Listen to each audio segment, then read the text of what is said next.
আসসালামু আলাইকুম ওয়া রাহমাতুল্লাহি ওয়া বারাকাতুহু।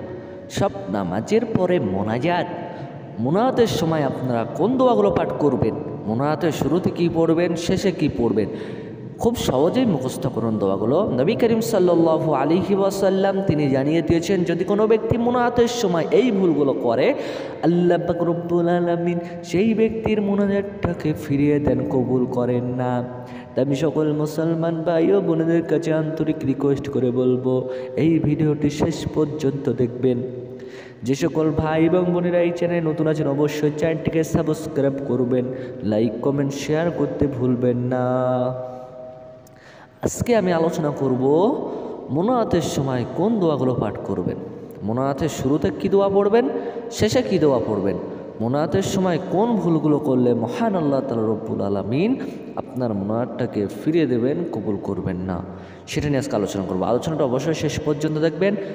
যে সকল ভাই এবং বোনেরা এই চ্যানেলে নতুন আছেন, অবশ্যই চ্যানেলটিকে সাবস্ক্রাইব করতে ভুলবেন না, লাইক কমেন্ট শেয়ার করতে ভুলবেন না। আজকের ভিডিওটা অত্যন্ত গুরুত্বপূর্ণ হতে চলেছে, কারণ আজকে আমরা জানবো মোনাজাতের সময় কোন দোয়াগুলো পাঠ করব, আমরা মোনাজাতের শুরুতে কি পড়ব, শেষে কি পড়ব, মোনাজাতের সময় কোন ভুলগুলো করলে মহান আল্লাহ তাআলা রব্বুল আলামিন আমাদের মোনাজাতটাকে সাথে সাথে ফিরিয়ে দেবেন, কবুল করবেন না। আমি সেটা নিয়ে আজকে আলোচনা করব। আলোচনাটা অবশ্যই শেষ পর্যন্ত দেখবেন। যে সকল ভাই এবং বোনেরা এই চ্যানেলে নতুন আছেন, অবশ্যই চ্যানেলটিকে সাবস্ক্রাইব করবেন, লাইক কমেন্ট শেয়ার করতে ভুলবেন না। তাহলে ভিডিওটি শুরু করছি, সকলে শুনতে থাকুন। মোনাজাতের সময় যে দোয়াগুলো পাঠ করবেন তার মধ্যে সর্বশ্রেষ্ঠ দোয়াটি হলো রব্বানা আতিনা ফিদ দুনিয়া হাসানাতাও ওয়া ফিল আখিরাতি হাসানা ওয়া কিনা আযাবান নার। রব্বানা আতিনা ফিদ দুনিয়া হাসানাতাও ওয়া ফিল আখিরাতি হাসানা ওয়া কিনা আযাবান নার। এই যে দোয়াটি খুবই পাওয়ারফুল দোয়া, খুবই গুরুত্বপূর্ণ দোয়া, দোয়াটি খুবই পাওয়ারফুল দোয়া। আপনারা যখন মোনাজাত করবেন, মোনাজাতের সময় অবশ্যই এই দোয়াটি পাঠ করবেন। দ্বিতীয় নম্বর যে দোয়াটি পাঠ করবেন সেই দোয়াটি হলো আস্তাগফিরুল্লাহাল্লাযী লা ইলাহা ইল্লা হুয়াল হাইয়ুল কাইয়্যুম ওয়া আতুবু ইলাইহি। যে ব্যক্তি বেশি বেশি করে ইস্তেগফার পাঠ করবে, আল্লাহ পাক রব্বুল আলামিন সেই ব্যক্তির মোনাজাতটাকে দ্রুত কবুল করেন, সেই ব্যক্তির সকল মনের আশা পূরণ করে দেন, সেই ব্যক্তির কবর আযাবকে আল্লাহ পাক রব্বুল আলামিন মাফ করে দেবেন, তার গুনাহ খাতাকে মাফ করে দেবেন। আল্লাহ পাক রব্বুল আলামিন তার সকল বিপদ আপদ থেকে মুক্তি করবেন, তার সমস্ত দোয়া আল্লাহ পাক রব্বুল আলামিন কবুল করবেন। যে ব্যক্তি বেশি বেশি করে পড়বে আস্তাগফিরুল্লাহ আস্তাগফিরুল্লাহ আস্তাগফিরুল্লাহ, এই দোয়াটি যে বেশি বেশি পাঠ করবে, আল্লাহ পাক রব্বুল আলামিন সেই ব্যক্তির মনের আশা পূরণ করেন, সেই ব্যক্তির যত গুনাহ আছে আল্লাহ পাক রব্বুল আলামিন সাথে সাথেই মাফ করে দেন। এবং বেশি বেশি করে যে ব্যক্তি আস্তাগফিরুল্লাহ পাঠ করবে, আল্লাহ পাক রব্বুল আলামিন সেই ব্যক্তির কবর আযাবকেও মাফ করে দেন, তার সমস্ত বিপদ আপদ থেকে মুক্তি দেন। তাহলে আজ থেকে আপনারা বেশি বেশি করে চলতে ফিরতে উঠতে বসতে বেশি বেশি করে পড়বেন আস্তাগফিরুল্লাহ। আর যখন নামাজের পরে যখনই মোনাজাত করবেন, মোনাজাতের সময় অবশ্যই একবার পড়বেন আস্তাগফিরুল্লাহ অথবা আস্তাগফিরুল্লাহাল্লাযী লা ইলাহা ইল্লা হুয়াল হাইয়ুল কাইয়্যুম ওয়া আতুবু ইলাইহি। এই দোয়াটি পাঠ করবেন। দ্বিতীয় নম্বর যে দোয়াটি পাঠ করবেন সেই দোয়াটি খুবই গুরুত্বপূর্ণ দোয়া। নবী ইউনূস আলাইহিস সালাম তিনি যখন মাছের পেটে চলে গিয়েছিলেন, তখন আল্লাহ তাআলা রব্বুল আলামিনের কাছে অনেক দোয়া করেছিলেন। আল্লাহ পাক রব্বুল আলামিনের কাছে একটি দোয়া করেছিলেন, সেই দোয়াটির নাম হলো দোয়া ইউনূস।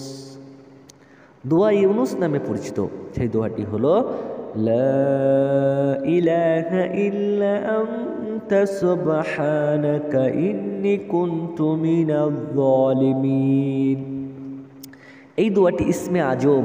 এই দোয়াটি যদি বেশি বেশি আপনারা পাঠ করেন, আল্লাহ পাক রব্বুল আলামিন সকল বিপদ আপদ থেকে আপনাকে মুক্তি দেবেন, যত সমস্যা আছে বিপদ আছে মুক্তি করে দেবেন আল্লাহ পাক রব্বুল আলামিন। তাই জন্য বেশি বেশি করে পাঠ করবেন লা ইলাহা ইল্লা সুবহানাকা ইন্নী কুনতু মিনাজ জালিমিন।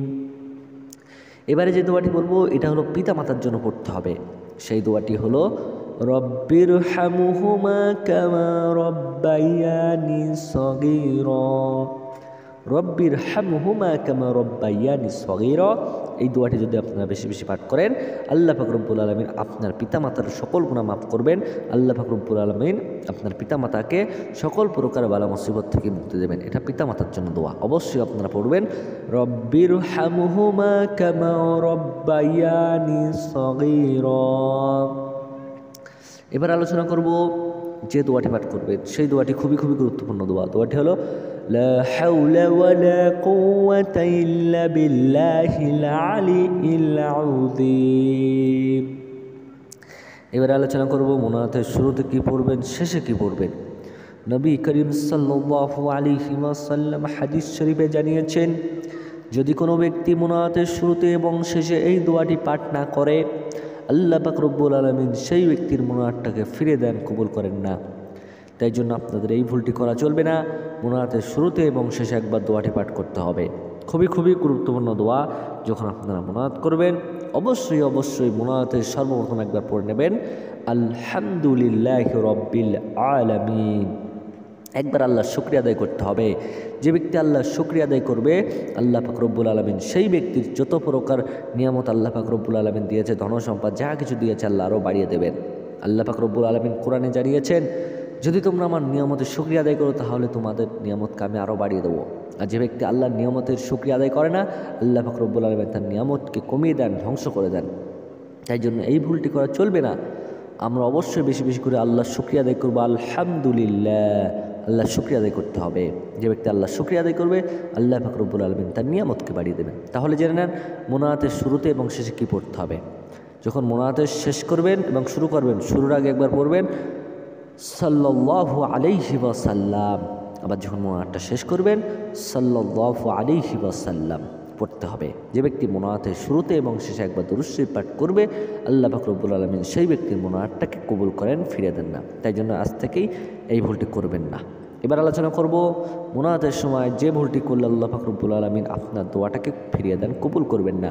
সেই ভুলটি হলো নবী করিম সাল্লাল্লাহু আলাইহি ওয়াসাল্লাম হাদিস শরীফে জানিয়েছেন, ওই ব্যক্তির মুনাজাত আল্লাহ পাক রব্বুল আলামিন কবুল করেন না যে ব্যক্তি মুনাজাতের সময় তাড়াহুড়ো করে মুনাজাত করে। তাড়াহুড়ো করে মুনাজাত করলে মহান আল্লাহ তাআলা রব্বুল আলামিন আপনার মুনাজাতটাকে কবুল করবেন না, ফিরে দেবেন। তাই জন্য আজ থেকে এই ভুলটা করবেন না, তাড়াহুড়ো করে মুনাজাত করবেন না। আশা করি বুঝতে পেরেছেন। ভিডিওটা এখানে শেষ করছি। ভালো লাগলে অবশ্যই চ্যানেলটিকে সাবস্ক্রাইব করবেন। আসসালামু আলাইকুম রহমতুল্লাহি ওয়া বারাকাতুহু।